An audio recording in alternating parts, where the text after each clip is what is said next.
Hello and welcome back to Meeting Under the Stars, Chapter 7. I'd just like to say a massive thank you to the new subscribers. I hope you're enjoying this series at the moment, and make sure you smash that like button, hit subscribe if you haven't already, and share alike. And if you haven't listened back to the previous 6 chapters, I'd recommend you do so, and the links are below. Okay, hope you enjoy Chapter 7, Meeting Under the Stars.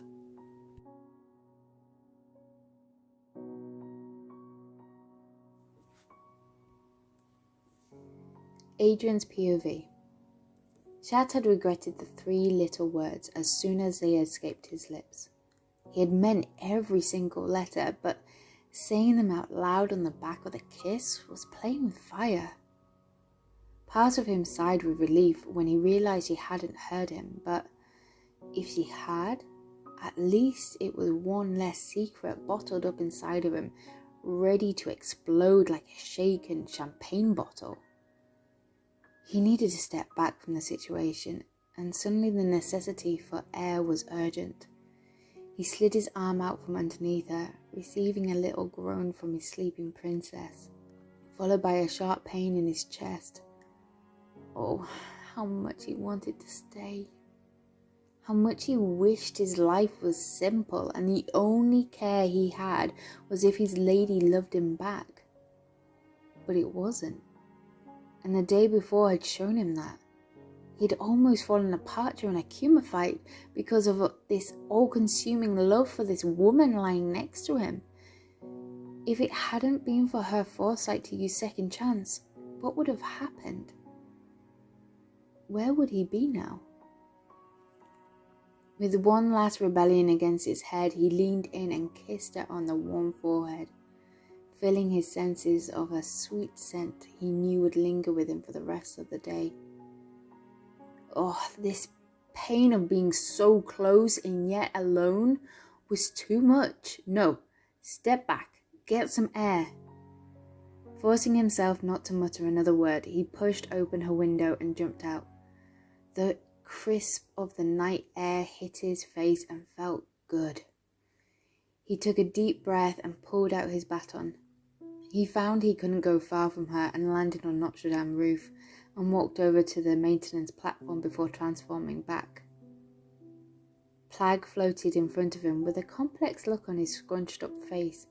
Adrien, why aren't we back in our room where I have a stunning age to perfection, love of my life waiting for me?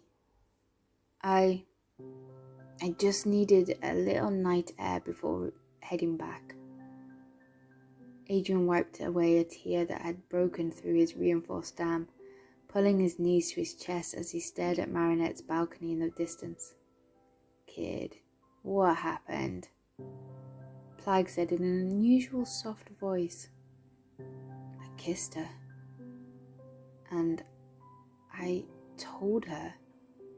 Adrien pulled out the piece of cheese he kept hidden and threw it in the air for his Kwame to catch. Your identity? Plag muttered through a mouthful. No, that I love her. But she was asleep, so... You kissed her? I would have thought that would make you happy, not sitting on the roof freezing our butts off. Plag darted around and then gave a little shudder before sitting on Adrien's shoulder for warmth. She even kissed me back. And it was everything I had dreamt about. But what's the problem? The problem, I was Shat, not Adrien. I was hoping she was falling for Adrien, the person who could take her out on dates and form some sort of relationship with her instead of having our secret meetings under the stars as Shat, where in the morning I have to leave her. Kid, I know, I'm a mess at the moment. The situation is a mess at the moment. Adrien lowered his forehead on top of his folded arms. I just needed space to breathe and think for a little while before we head back. Adrien felt Plag snuggle in between his neck and hoodie. There were moments when he was so glad to have this tiny friend in his life where there were no secrets. Adrien woke to the sun peering behind a building in front of him as the grey hue of light shone down on him. Blast! What time was it? Even though Chat had issues at the moment, Adrien had a standing appointment with Marinette at the park. He heard Plag groan as Adrien searched his pockets for his phone. Blast! He forgot to transform with it. With the height of the sun already glaring down on him, he knew he was late to meet her. What excuse could he give her? That he'd slept in? That he fell asleep on the roof of Notre Dame? Would she have even turned up to see Adrien after kissing Chat last night? The memory of the perfect moment as the rain had poured down over the entwined bodies, as she pulled him in closer and kissed him with such perfection, cracked a smile through his sullen face. Without thinking, he brushed his icy fingers across his lips. How much he had wanted to repeat that action throughout the night. But she hadn't even tried to kiss him again. Did that mean it was a spur of the moment relapse and afterwards regretted it? But he couldn't do it again. Not as Chat. She would need to love Adrien, or not at all. No. By crossing the line last night, he realized he needed to end their meetings under the stars. It was getting too complicated now, but the idea that if she didn't like Adrien in that way, he would lose the chance to be near her, to hold her, to love her. One task at a time. First, he would need to make it up to her for missing their arranged slot. Plag, claws out. Chat Noir jumped across the rooftops and used the momentum of his staff to glide through the air. He forced the action to go faster to the point he felt like he was flying. Freedom. He landed on the fire escape next to his window and climbed in. He would normally change in a nearby alleyway and go in as normal, but this morning he didn't want to face his friends. Fingers crossed they would still be asleep, and as they had a free period this morning. Claws in, Adrien announced, collapsing onto his bed and about to close his eyes when, "There you are!" Alia stormed into his room holding a cup of coffee and a stare that made his already cold body now freezing. "Alia, how about knocking first?" "Yeah, sorry. But you had us worried this morning." Adrien bolted upright. "Worried? Why? You and Nino?" Nino peered his head around the side of Alia, who stood in the doorway with one hand on her hip, glaring at him. "Sorry, dude. Alia, that wasn't cool." Alia ignored the warning glance from Nino and stepped further into Adrien's room. "Me, Nino, and Mari." "Mari? She came by?" Adrien did a quick search around his room for his phone and saw it on his bedstand. Sure enough, there was a missed call and a message from her. "When you didn't show this morning, she was worried about you and came here." "Oh," was all Adrien could say, his head a jumble of thoughts of happy, guilt, and confusion. "She also brought you this." Nino weaved past Alia and presented Adrien with the green juice, his usual. Adrien reached out and took the plastic drink cup that had a smiley face drawn on it with one of her pink markers. A small smile broke through his irritated expression. "And a coffee, but I drank that." Adrien shot her a look. "What? She woke us up at 6:40. It was the least you could do." Adrien took a mouthful of the juice. It tasted good, and moved his attention to the clock on his phone. It was 7:30. He knew she would be in her bedroom now, rushing around, getting ready for class. Should he call her and explain? No, she would be too busy, and yet, if she had worried about him, even got his favourite order and brought it round, the not knowing would eat away at her, distracting her. He would send her a quick message and call her later. "Adrien!" "What?" He'd forgotten they were still in the room and his patience was growing thin. "Where were you this morning?" Ali's clear frustration was emitted in a tone and started to mirror his own. We missed each other, that's all." "That's all? You guys didn't have a falling out?" "No. Why?" Adrien paused mid-typing out a message. "She looked a little distracted," Nino added. "She looked upset." Alia gave Adrien a questioning look, knowing somehow he had something to do with it. "Upset?" Adrien said in a low voice. "I'll give her a call. Straighten it out." "Good. You do that." "That's enough, Alia. Let's get some coffee and leave Adrien in peace. Plus, I think you owe him one." Nino turned Alia around on the spot under protest and then stopped. "Sorry, Adrien. It's just, Mari isn't just my friend. She's more like my sister, and I become protective, especially when she is, upset." "I understand. She's lucky to have you." Adrien gave her a forgiving smile, and there was a hint of sorrow in his voice he hadn't meant to show. Nino, reading the room, chimed in. "Dude, do you fancy a game tonight? Just the boys?" "Sounds great, man." Adrien relaxed into a smile and was grateful to have friends that cared so much. He needed to remember that more in the future. "Cool. We'll leave you to it." Nino placed his hands back on Alia's shoulder and guided her back out the door, this time with no protest. Adrien took another mouthful of the delicious green juice, his body appreciative of the goodness. Marinette was thoughtful. Marinette was thoughtful enough to bring it for him. She was worried about him. She was upset.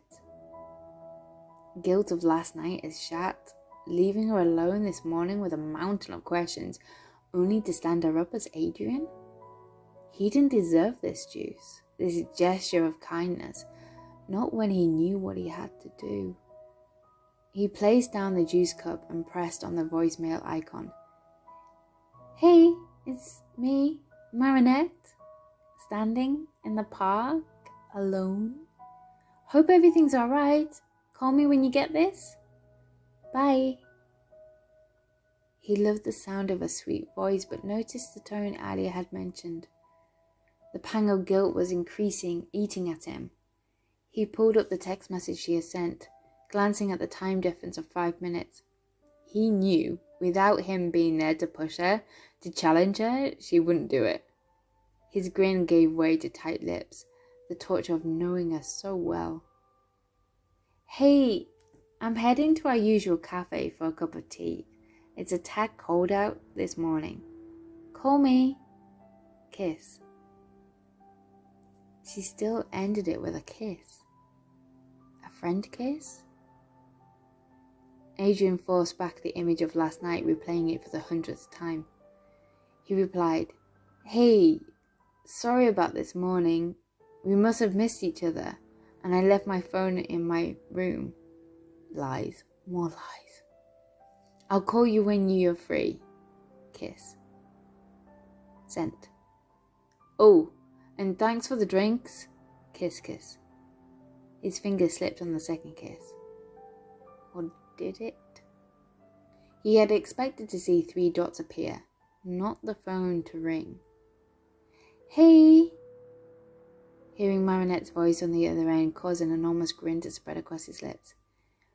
"Hey, sorry, It's fine. I hope you're alright." There she goes again, looking after him instead of herself. She always put others first. "Yeah, I'm good." The conversation felt awkward between them for some reason. Normally they could spend hours on the phone chatting back and forth with no issue. "Thanks for the drinks." "You're welcome." I just wanted to check. I better go." "Yeah. Wait, are you coming to the party tomorrow night?" Silence. But instead of filling it, he let her think. He could picture her now at her desk, fiddling with a random piece of thread or doodling in a sketch pad. I don't know. He heard the sorrow in her voice Ali had told him about. I have so much work at the moment, submitting designs. I might just stay in and work this weekend. What if you came to the party with me and I'll come over on Sunday and help you? Help me? There was a hint of laughter to her voice that made his heart melt. Yeah, model for you, keep you focused on task. There was a jest to his voice and her chuckle grew to a laugh. More like distraction. Excuse me? I'm a very good taskmaster, I like to think. There it was, the usual banter back and forth, which for a moment he had taken for granted. Please, Marinette, come to the party with me. With you? He realized it sounded like he asked her out on a date. Should he follow through with it? Confirm it as a date? The awkwardness had returned when he suddenly realized he hadn't replied, yeah, okay. Ali won't stop bugging me either if I don't come with the three of you. He was too late. His stomach dropped. Great! He tried to sound cheerful. That sounded a little false. I better go. I'll text you later? Sure. Bye.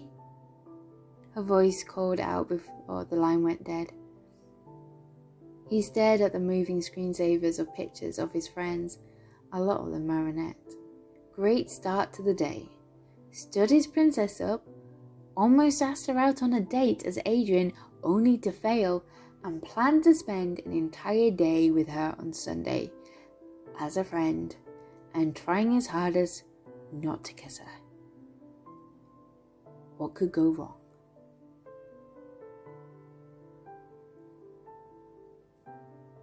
Thank you for listening to Chapter 7 of Meeting Underneath the Stars. Make sure you hit that subscribe button so you don't miss out on Chapter 8 coming soon. Smash the like button, please. And share alike. And I will speak to you soon. Bye.